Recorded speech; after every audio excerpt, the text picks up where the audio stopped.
Aujourd'hui, interview avec un invité très spécial qui va nous parler un peu de son parcours ici au Bénin, mais également de son expertise parce que ça fait aujourd'hui plus de 5 ans qu'il vit au Bénin. Il est installé, il entreprend et il investit. C'est un entrepreneur dans l'âme, ça fait plus de 18 ans qu'il entreprend. On va accueillir Steve Baïchaïli. Yeah. Salut la communauté, merci. Merci pour ton intro. Franchement, merci, ça fait plaisir à entendre. Donc merci, bonjour tout le monde. J'espère que vous allez bien, j'espère que vous portez bien. Du coup, je t'écoute.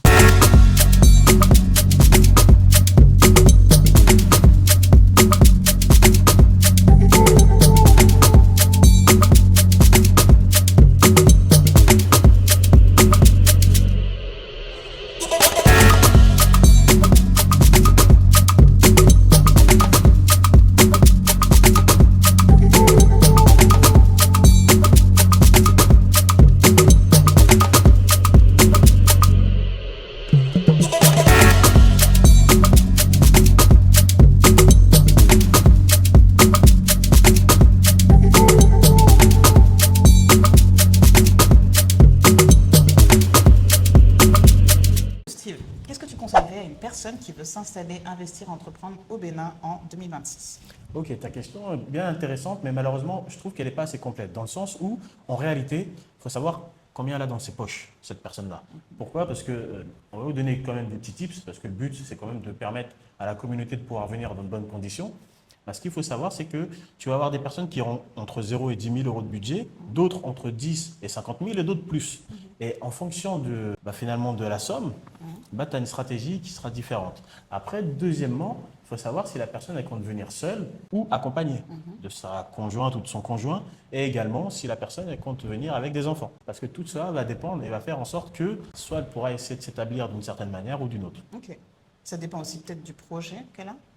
Enfin, une personne qui vient s'installer, elle peut venir avec 50 000 et ne pas avoir vraiment de projet conséquent avec un gros budget, mais en fait, ça dépendra peut-être aussi du projet, non? En fait, moi, je parle du budget qu'elle a. Ça ne veut pas dire qu'elle doit dépenser ce budget-là. Là, après, il faut rentrer un peu plus dans les détails et là, c'est autre chose. Moi, ce que je dis, c'est que ça dépend, on va dire, une personne qui a 10 000 euros et une personne qui a, on va dire, 100 000 euros, le mindset sera différent. C'est-à-dire qu'elles vont penser différemment. Et même, j'ai envie de te dire qu'il y a certaines erreurs que va commettre la personne qui a 100 000 qui n'aura aucune conséquence, comparativement à celle qui a 10 000 qui pourra malheureusement juste essayer de prendre un billet retour. Et du coup, par exemple, on va prendre notre exemple. Qu'est-ce que tu conseilles à une famille composée de 2 enfants, 2 parents qui veulent venir s'installer et entreprendre? Moi, ce que je conseillerais, c'est de pouvoir s'y prendre en amont. Pourquoi? Parce qu'il y a beaucoup de choses dans lesquelles on ne pense pas, mais une fois sur place, ça peut être compliqué. On va parler des écoles, par exemple. Peut-être pas le logement, mais bon, on peut mettre dans la catégorie aussi le logement, les activités et surtout le mindset des enfants, c'est-à-dire les préparer psychologiquement pour qu'ils puissent tout simplement apprécier, j'ai envie de dire, cette expérience. C'est ce que je dirais moi pour la communauté. Okay. Donc nous, on a accompagné quand même pas mal de personnes. En général, les personnes qui viennent nous voir, elles se trompent sur quoi quand elles enclenchent leur processus d'installation, projet, investissement au Bénin? Moi, je pense qu'elle se trompe sur une chose qui est assez logique, c'est le fait de croire qu'on est tous pareils. C'est-à-dire qu'effectivement, ici, c'est un pays qui parle français. Tu peux t'exprimer avec les personnes assez facilement. Tu peux communiquer plutôt avec les personnes assez facilement. Mais maintenant, tu vas comprendre, une fois que tu seras établi et tu seras sur place, qu'en réalité, c'est pas parce qu'elle parle français, que tu parles français, que vous comprenez spécialement. Pourquoi? Parce que des fois, c'est différent. Il y a je ne sais pas comment dire, mais il y a des us, coutumes, des expressions exactement qui sont complètement différentes, qui sont aux antipodes, c'est ce que j'allais dire, et qui fait que tu as certaines interactions qui peuvent plus ou moins bien se passer. Oui, c'est vrai, c'est vrai. Donc toi, c'est plus sur le côté relationnel local. C'est vraiment la vie locale, l'expérience terrain. Exactement. Moi, après là, aujourd'hui, je te parle de ça. Pourquoi? Parce que là, le but, c'est de faire en sorte que les personnes qui viennent ou qui ont l'envie de venir puissent au moins se poser les bonnes questions et après venir dans de bonnes conditions. Alors, c'est vrai que le Bénin est pas mal en vogue en ce moment, depuis plusieurs années, on va dire, quelques années. Mais moi, j'aimerais savoir, selon ton point de vue, est-ce que c'est vraiment une envie de la diaspora de venir s'installer, etc., avoir des projets, ou bien c'est plus un fantasme parce que c'est en vogue et que ça a l'air d'être plutôt cool, le Bénin? En toute objectivité, moi, j'ai l'impression que c'est un fantasme pour beaucoup de personnes. Dans le sens où tu as même j'ai des amis proches, tu vois, on va dire 100% béninois, maman, papa béninoise, mais ils ont vécu, ils ont grandi en France, du coup, ils sont franco-béninois. Quand je parle avec eux, ils disent, ouais, le Bénin, ouais, moi aussi, je veux y aller. Mais quand tu regardes dans le concret, t'en as beaucoup, ça fait même 10-15 ans, ils n'ont jamais mis les pieds. Je trouve que c'est dommage, mais après, c'est une réalité. Et tu as beaucoup de personnes qui rêvent. Et je ne sais pas encore si c'est du rêve ou de l'utopie, parce qu'il y a quand même une différence. Mais tu as beaucoup de personnes qui s'imaginent, on va dire, venir ici, s'installer ici, faire quelque chose ici. Mais quand tu regardes dans le concret, 10 ans plus tard, elles ont toujours le même rêve. Je trouve que c'est un peu dommage. Pourquoi? Parce que là, aujourd'hui, tous les voyants sont verts pour justement venir s'installer ici. Tu as juste à regarder, il y a 10-15 ans en arrière, c'était différent. Là, aujourd'hui, tu vois que c'est une autre dynamique. Et rien que nous, quand on est arrivé il y a 5 ans, c'est tout bête, mais les démarches administratives, ça n'avait rien à voir. Là, ça s'est vraiment amélioré. Il y a encore un petit peu de... Si quelqu'un vient, te sollicite, te dit, écoute Steve, j'ai 10 000 euros, tiens, dis-moi ce que je peux faire avec ça. Est-ce qu'aujourd'hui, cette personne peut faire quelque chose avec 10 000 euros au Bénin? Je vais essayer de répondre à ta question en partant du principe où c'est une personne qui vient nous voir, par exemple, en consulting et qui nous dit, oui, j'ai envie de venir m'installer au Bénin et j'ai 10 000 euros. Ok. Parce que généralement, c'est ce qui se produit. C'est ce qu'on a Et des entendu. fois, j'entends même du 5 000 euros. Et après, elle va nous dire qu'elle a un projet, je pense, d'investissement, d'installation. Et dans l'installation, c'est les enfants, parce que généralement, ils viennent avec enfants en bas âge et école, spécifiquement école française. Donc moi, avec les 10 000 euros, si je dois conseiller la personne, je lui dirais déjà, dans un premier temps, que 10 000 euros, c'est une somme d'argent. C'est une vraie somme, hein, c'est quelque chose d'assez conséquent. Mais il faudrait peut-être revoir au niveau de la stratégie. Pourquoi? Parce qu'on ne peut pas tout faire malheureusement avec 10 000 euros aujourd'hui. Il y a peut-être 20, 30 ans ou 40 ans, on pouvait faire pas mal de choses. Quoique 40 ans, ça n'existait pas l'euro. Mais il y a 20 ou 30 ans, on pouvait peut-être faire quelque chose avec 10 000 euros. Mais là, aujourd'hui, à date, en 2026, je pense que c'est un peu compliqué. Donc moi, ce que je lui dirais, c'est que pour éviter de louper, on va dire, le train ou la vague, avec ces 10 000 euros, moi, je lui conseillerais de venir, non pas en famille ou non pas avec un projet long terme, mais de venir ici au Bénin et au moins acquérir un terrain. Pourquoi? Parce qu'on le voit depuis quelques années déjà, la terre ne ment pas. C'est-à-dire que depuis quelques années, on le voit, les terrains ou les carrés, peu importe comment on l'appelle, dans certains quartiers font du 100%, plutôt en termes de plus-value. C'est-à-dire que le prix de la valeur se multiplie par deux. Tu regardes notamment à Fidjurosé, tu as des terrains qui, il y a peut-être 5-10 ans, valaient 10-15 millions. Aujourd'hui, c'est 60-80 millions. Et tu vois que c'est encore en train de monter. C'est-à-dire que moi, je lui dirais, voilà, dans un premier temps, je pense que il vaudrait mieux peut-être sécuriser sur un terrain, rentrer, essayer de repartir sur une dynamique pour obtenir encore ce 10 000 euros, voire plus. Et là, commencer à une stratégie d'installation. Et cette stratégie d'installation, tu la verrais comment? Avec 10 000 euros, déjà, si tu vis en famille, moi, aujourd'hui, avec ma réalité, j'ai envie de te dire que c'est compliqué. Pourquoi? Parce que tu n'y penses pas, mais quand tu prends un logement, tu as 3 mois, plus des fois la commission de l'agent, tu as l'électricité, c'est-à-dire que de base, là, si tu as 10 000 euros, ça fait 6 500 000. À partir du moment où tu prends un appartement, on va dire que tu prends un appartement tout à fait modeste, tu vas le payer peut-être 200 000, c'est quelque chose de bien quand même ici. Hein. Sans le meubler, tu es déjà à 800 000, 1 million, tu as déjà perdu 1 million presque sur tes 6 millions. On n'a pas encore parlé de l'école, on n'a pas encore parlé du mobilier, on n'a encore parlé de rien. Donc, moi je te dirais, voilà, fais attention. Après, je t'établirai une stratégie en fonction de ton profil. Chaque profil ne se vaut pas. Hein. Tu vois, tu as des profils, on va dire, dits aventuriers, qui eux, j'ai envie de te dire, c'est les meilleurs. C'est-à-dire que c'est comme en Thaïlande, tu vois, ils vont aller directement auprès de la population. Prendre un loyer à 50 000, c'est pas gênant. Et tu en as d'autres qui ont des exigences. Ouais. Après, je ne dis pas qu'il ne faut pas avoir d'exigences. Hein. On est tous différents. En fonction du profil, je te définirai une stratégie. Moi, je ne voyais pas ça comme ça. Je t'écoute. Parce que je me dis que la personne qui vient et qui investit ses 10 000 euros direct dans les terres, c'est bien. En vrai, c'est bien, c'est une bonne stratégie. Pour moi, elle doit plus faire son voyage de repérage, savoir si elle veut vraiment s'établir, plutôt que d'acheter un terrain, repartir sur des économies et se dire ok, c'est bon, j'y vais, et finalement, ça se trouve, elle ne voudra pas forcément rester. À quel moment tu mets ce voyage de repérage? Parce que pour moi, c'est important. Ok, en réalité, demain, elle vient de la personne, tout de suite, elle achète son terrain. Après-demain, elle se dit finalement, j'ai pas envie de rester ici, ça me parle pas le Bénin. Elle a quand même un terrain, elle revend, et normalement, elle revend avec une petite plus-value. Avec 10 000 euros aujourd'hui, tu fais de bonnes acquisitions en termes de terrain au Bénin? Tu fais. Pas sur Cotonou. C'est-à-dire que sur Cotonou, là, tu l'oublies, parce qu'aujourd'hui, c'est fini. Mais tu peux faire des petites acquisitions assez intéressantes dans d'autres régions. Mais après, par contre, pour en revenir à ce que tu me disais avec ton voyage de repérage, je conseille quand même à la personne de venir, si possible, et si elle peut, et si elle a les finances, de venir pour repérer son nouvel environnement ou son futur environnement. Pourquoi? Parce que c'est très important. Après, en réalité, si elle est toute seule, son repérage sera différent. Pourquoi? Parce que sans aucune base, sans aucun contact, je pense que c'est un peu compliqué. Mais maintenant, entre ne pas venir et venir, s'il y a la possibilité, je conseille quand même de venir. Alors, tu vas me répondre du tac au tac. Quel a été ton plus gros choc culturel ici au Bénin? Le nom. Le ce nom? que je dis toujours, ouais. Le nom. Le nom. En fait, je ne comprenais pas au début le fait de ne jamais dire non. C'est-à-dire que quand je posais des questions aux personnes, et qu'on me disait toujours oui, oui, oui, mais en réalité, c'était toujours non, non, non, dans le concret. Je ne comprenais pas qu'en réalité, c'est parce que le non ici ne s'appliquait pas. Ok, ça t'a Jusqu'à aujourd'hui. Parce que j'en ai perdu beaucoup d'argent et beaucoup de nerfs aussi. Oui. Parce qu'en fait, au début, tu ne comprends pas. C'est-à-dire que quand tu demandes à une personne d'exécuter une tâche, elle te dit oui, toi, tu te dis bah, c'est bon, tu passes à autre chose. Et tu comprends une semaine plus tard qu'en réalité, elle ne le faisait pas parce qu'elle n'y arrivait. C'est pas parce qu'elle n'y arrivait pas, justement, c'est juste parce qu'elle ne connaissait pas. Oui, exactement. Quelle a été ta plus grosse erreur? D'avoir fait confiance trop vite. Je ne vais pas dire à qui, mais dans quelles circonstances? Il y a eu des investissements que j'ai fait, on va dire, par euphorie. C'est-à-dire que je pensais comprendre, connaître, et en plus j'étais entouré de personnes en qui j'avais confiance. Et c'est des personnes d'ailleurs en qui j'ai confiance. Tu vois, c'est pas, il n'y a pas une question de vol ou moi j'ai pas connu ça. Maintenant, il y a quand même quelque chose auquel on ne pense pas, c'est qu'on n'est pas tous entrepreneurs de base. C'est-à-dire qu'on a tous des rêves. Et des fois, accomplir les rêves des autres avec son argent, ça fait mal, surtout quand ça ne fonctionne pas. Tu vois ce que je veux dire? C'est-à-dire que oui, moi, c'est vraiment ça, c'est la confiance. C'est-à-dire que en France, tu me parles, je te demande tes bilans, je te demande plein de chiffres. Ici, tu me parles, je vais me dire, allez, on y va. C'est différent. Ouais. Mais ça, c'était mon moi d'il y a 5 ans. C'est-à-dire que j'y allais directement sans comprendre réellement tous les enjeux. Maintenant, non.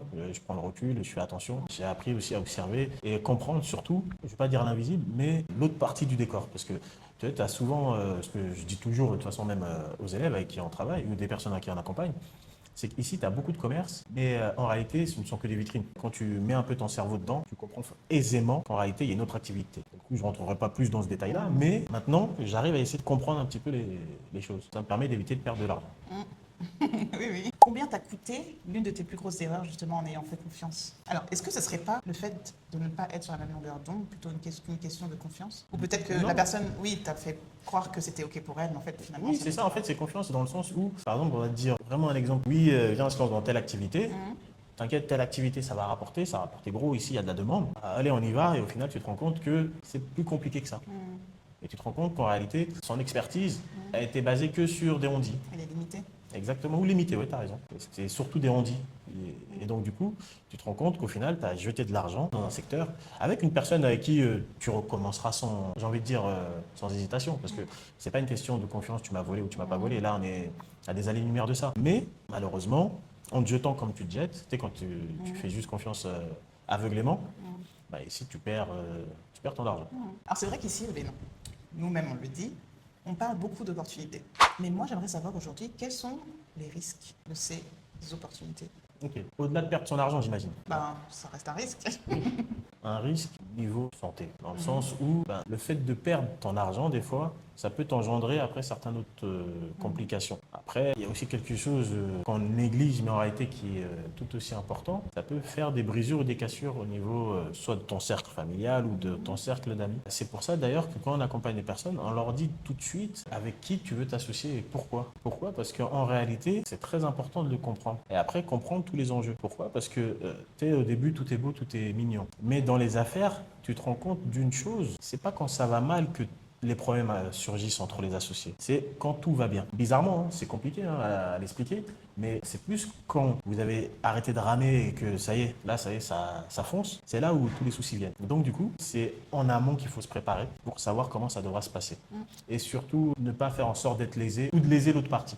Oui, c'est vrai, c'est important. D'être sur la même longueur d'onde et puis d'avoir les mêmes... Je vais aller un peu plus loin. Moi, la même longueur d'onde, des fois, c'est traître. Ce que je veux te dire par là, c'est que tu vois, tu peux mettre, tu sais, de visualiser un verre, tu mets de l'eau dedans, on va dire qu'il est rempli à bord, comme ça évite le plus rempli, moins rempli, ou à moitié vide, à moitié plein. Mais en réalité, moi, si je te le pointe du doigt, toi, ça se trouve, tu vas regarder le verre. C'est-à-dire que tu vas regarder dans la même direction que moi, mais moi, je vais regarder l'eau. C'est-à-dire qu'on est dans deux éléments complètement différents. Okay. C'est-à-dire que des fois, on a la même vision, mais on ne s'arrête pas au même moment, où, ce qui est logique, hein. Mais c'est bon de le comprendre dès le début. C'est très philosophique.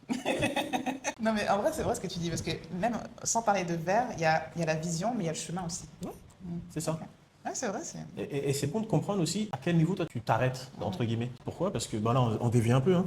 Mais ce que je veux dire par là, c'est que si toi, ton envie, c'est de faire peut-être 7 millions, et ton partenaire, c'est de faire 70 millions, tu sais très bien qu'à un moment donné, ça va coincer. C'est-à-dire que jusqu'à ces 7 millions à peu près, tu sais que vous allez être sur la même longueur d'onde. Mais après, si toi, ton but, c'est une fois que tu as 7 millions, c'est de vivre ta vie et profiter, ce sera compliqué pour que vous puissiez être en symbiose. Et ça, toutes ces questions-là, en réalité, c'est bon de se les poser en amont. Et c'est ce genre de questions, moi, personnellement, que je pose lors d'accompagnement. Pourquoi? Parce que c'est ce qui te permet de mieux comprendre le profil de la personne. Et au lieu de rester sur du, entre guillemets, tout fait, GPT et statistiques, qui au final ne veulent rien dire face à la vraie vie, en fait, quand tu creuses un peu, tu comprends certaines choses et après, ça te permet d'éviter aussi certaines situations. Quand tu creuses aussi, les langues se délient et ça... Est-ce que le Bénin est fait pour tout le monde? Est-ce que le Bénin est fait pour tout le monde? La réponse, c'est simple, non. En réalité, non.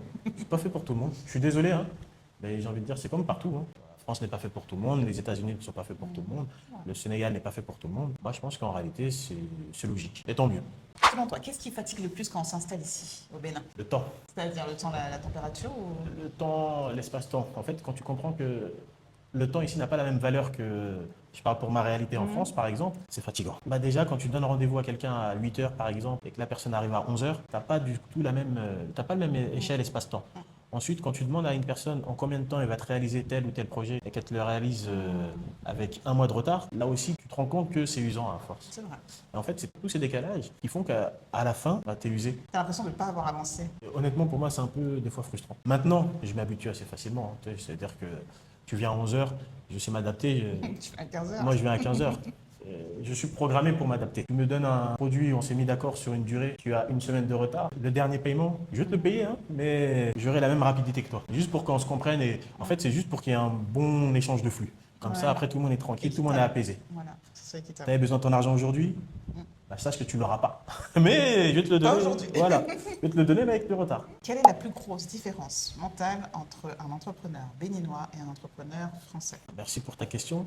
Et là, je vais essayer de te répondre en toute honnêteté en te disant que c'est plus compliqué que ça. Pourquoi? Parce que déjà, ce qu'il faut savoir, c'est que maintenant, avec le recul, tu as une catégorie d'entrepreneurs ici qu'on, on va dire, nommerait plus de, je ne sais pas comment on le dit en français, mais hustler. Tu vois? Ici au Bénin? Oui, au Bénin.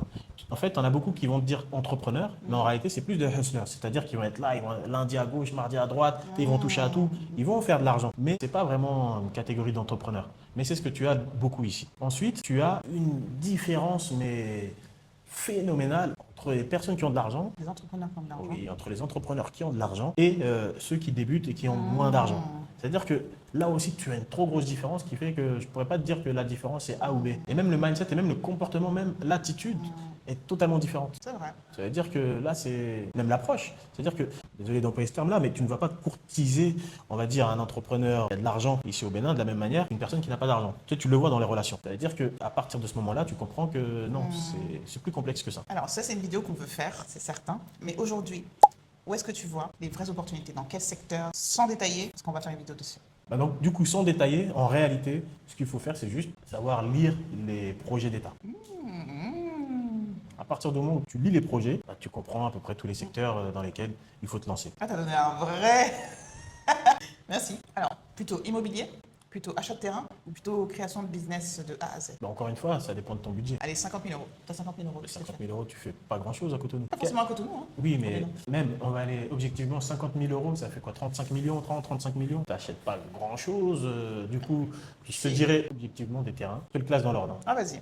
Terrain. Le dur, je pense que ça va être compliqué. Malheureusement, je suis un peu limité. C'est-à-dire que moi, je vais te parler plus des régions que je connais. Je vais te parler peut-être de Ouida, parler de Cotonou. C'est la région, le triangle, quoi, Alada, Porto, Ouida. C'est-à-dire tout ce qui englobe avec Cotonou. Pour pouvoir rentabiliser la pierre, avec ce budget-là, c'est-à-dire 30-35 millions, c'est compliqué. Parce que si tu as un budget de 30 millions et que tu achètes une maison, je pense qu'il faudra la retaper pour pouvoir la relouer, par exemple, par derrière. Donc, moi, je te dirais terrain, business et pierre à la fin. Bon, Steve, dernière question. Selon toi, est-ce qu'ici, au Bénin, on peut réussir en 2026 sans avoir de réseau? J'ai envie de te dire qu'aujourd'hui, tu peux réussir ici au Bénin en 2026 sans avoir de réseau. Maintenant, les chances de réussite, elles sont de combien? Et c'est ça la question. Parce qu'en réalité, tout le monde peut réussir. Tu as toujours des exceptions. Et là, je pense que sans avoir de réseau, sans rien avoir, si tu réussis, tu relèveras plus de l'exception que de la généralité ou de la règle. Donc oui, tu peux réussir, mais maintenant, pas sûr que si tu mets 10 personnes, tu n'en aies plus de 2 qui réussissent. Ok, merci. Je te remercie pour ta dernière question. Par contre, tu ne peux pas y échapper. Parce que là, en fait, tu m'as fait une série de questions. Et... C'était ton interview, je t'ai présenté tout ça au début. Non, moi, je ne suis pas d'accord. Vraiment, moi, je ne suis pas d'accord. Ça veut dire que là, moi, j'ai donné une vision. Mais par contre, ce qui serait intéressant, parce que tu as beaucoup de femmes aussi qui entreprennent et qui viennent et qui s'installent et qui sont désireuses de s'installer, c'est d'avoir une vision un peu plus féminine. C'est vrai.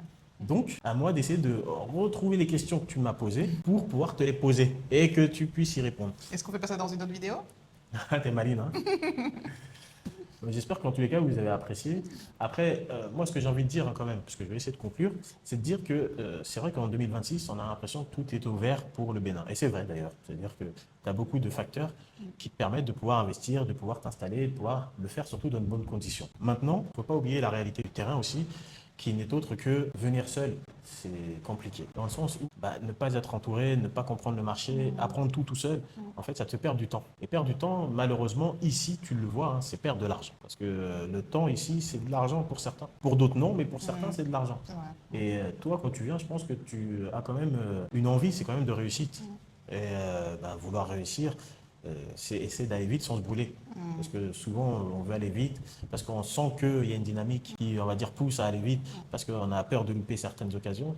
Mais en réalité, on se brûle plus les ailes qu'autre chose. Et du coup, je me fais un peu la promo. C'est d'ailleurs pour ça qu'on a créé le CIP. C'est-à-dire que le CIP, c'est Cotonou Inside Project. Donc, ça nous est venu comment? C'est parce que tout simplement, tu as des personnes qui venaient nous voir individuellement et faisaient des séances de consulting. Et de là, on s'est dit qu'il était peut-être intéressant de le faire de manière regroupée. Pourquoi? Parce que on oublie de le dire, mais étant donné qu'il y avait un centre en France formation pour adultes, et j'ai aidé entre autres les entrepreneurs à digitaliser leur entreprise et aussi au niveau du business à développer leur activité. Donc, en fait, j'ai juste recopié ce que je faisais en France, mais en le mettant, j'ai envie de dire, au goût du jour et en l'adaptant surtout au marché local. Donc, du coup, moi, je voulais juste mettre une conclusion. Faites vraiment très attention, je dirais vraiment faire très attention à toutes les personnes qui rêvent de venir, mais qui ne passeront jamais à l'acte. Pourquoi? Parce que c'est beau de rêver, hein. C'est vrai que ça maintient en forme, ça permet aussi de pouvoir avancer, atteindre certains objectifs, mais après le passage à l'action, c'est mieux. Pourquoi? Parce que là, on vit les choses pleinement. Et honnêtement, vivre certaines choses, ça n'a pas de prix. Et là, aujourd'hui, au Bénin, on veut dire que tous les voyants sont ouverts pour faire de ce rêve, j'ai envie de dire, un projet concret. Et c'est d'ailleurs pour ça que nous, on a créé le Cotonou Inside Project, le CIP, hein. C'est un voyage de repérage. Je vais laisser Madame présenter parce que tu présentes mieux que moi, hein. Ah bon? Oui, donc le CIP, c'est vraiment l'expérience sur le terrain avec des personnes qui sont installées, qui investissent et qui entreprennent depuis leur arrivée, depuis 5 ans. La version féminine, la version masculine, justement, de l'expérience terrain, c'est vraiment regroupé dans ce programme. Un programme de 10 jours, 9 nuits, un programme dans lequel on partage notre réseau, on partage notre expérience, nos échecs, nos réussites, on partage nos tips, nos galères. Et surtout nos contacts. Et surtout notre réseau et nos contacts. Donc ça, on partage tout. C'est du 4 au 13 mai 2026. Donc n'hésitez pas à cliquer sur le lien qui est dans la description. Il y a toutes les infos. Et si jamais vous avez des questions surtout, écrivez-nous à inturbanista@cotonou@gmail.com. Il y a toutes les infos dans la description. C'est vraiment un programme game changer. Donc si vous voulez vous installer, entreprendre, investir et réussir au Bénin, c'est avec Bakshaï. Bye.